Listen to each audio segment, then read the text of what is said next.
जय श्री राम અને good morning. તો ભાઈ અમે હતા સવારમાં નાગપુર જબલપુર હાઈવે ઉપર ને આપણે જવાનું હતું કટની। તો અમારે કટની હતું અહીંથી 316 કિલોમીટર નાગપુરથી ને અમે જો નાગપુર હાઈવેની મજા લેતા લેતા હાલ્યા જતા હતા। તમને ખબર જ છે કે આ રોડ ઉપર નીકળ્યું જંગલ ને ઘાટ જ આવે। તો જો આવી રીતે તળાવ ને વ્યૂઝ બહુ સારા હતા સવારમાં ને આપણે એનો એન્જોય કરતાં કરતાં હાલ્યા જતા હતા। ટ્રાફિક કંઈ હતું નહીં। ફાઇનલી આપણે પહોંચી ગયા મહારાજ બોર્ડર ઉપર। તો ભાઈ મહારાજ બોર્ડર ઉપર આપણે ટર્ન માર્યો ત્યાં તો જોયો તો થોડી ઘણી ટ્રાફિક નડી આપણે, કેમ કે અહીંયા કાંટા તો હોલ 17 હોય પણ હાલતા 1-2 જ હોય, એમાં એકાદો કાંટો ઓવરલોડ હોય ને આ ને તે ને એમાં બધું એનું હાલ્યું જતું હોય। તો જો આપણે ઊભી ગયા હતા ફાઇનલી લાઇનમાં ને લાઇનમાં ઊભીને આપણે બધું થોડું ઘણું વિડીયો ઉતાર્યો। આવી રીતે લાઇન હોય અહીંયા ને ફાઇનલી આપણે બોર્ડરની નજીક પહોંચી ગયા હતા ને હવે આપણે વારો હતો કાંટે ચડાવવાનો હતો। આપણી ગાડીનો કરવાનો હતો વજન, કેમ કે આપણે કોઈ ઓવરલોડ હતું નહીં। તો આપણે આ ગાડી પછી આપણો વારો હતો કાંટે ચડાવવાનો ને આગળ જઈને આપણે 500 રૂપિયાનો સાંડલો કરવાનો હતો। એ તમને ખબર છે કે 500નો સાંડલો કઈ રીતે કરવાનો?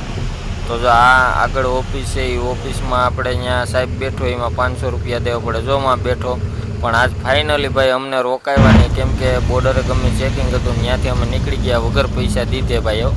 આજે આપણા 500 રૂપિયા બચી ગયા, ફાયદો થઈ ગયો ભાઈ। તો જો આ જંગલ હતું ને આ ઘાટ જોઈ લ્યો। આ જબલપુર પહેલાં એક ઘાટ આવે, બહુ ભયંકર ઘાટ છે ભાઈ ને અહીં પીર બાપાની દરગાહ પણ છે ને જો આગળ લાઉસ છે, એ લાઉસમાં તમને સૂચના આપે કે ભાઈ ગાડી ટર્નિંગમાં ધીમે ચલાવો, તમારી જાનની સુરક્ષા, એવું બધું બોલતું એમાં હિન્દીમાં।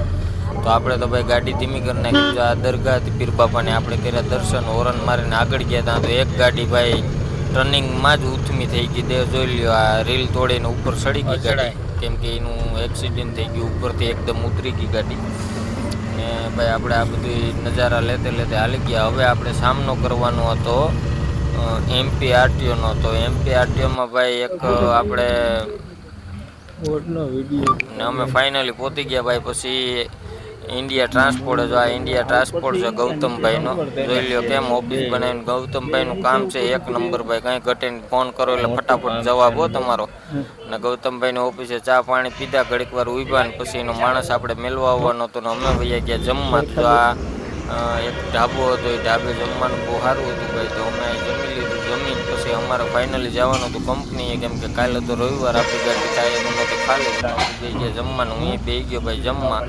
તો અમે બે જો જમી લીધું, જમીને પછી અમે ત્યાંથી નીકળી ગયા જબલપુર સિટીમાં, આપણે કટની સિટીમાં। તો કટની સિટીમાં અંદર GIDCમાં જવાનું હતું। આવી રીતે ભાઈ AC ફ્રી મળે।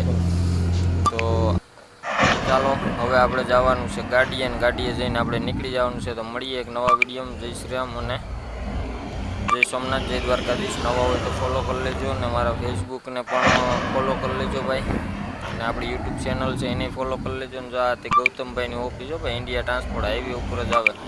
ચાલો મળીએ એક નવા વિડીયોમાં। જય શ્રી રામ, જય સોમનાથ।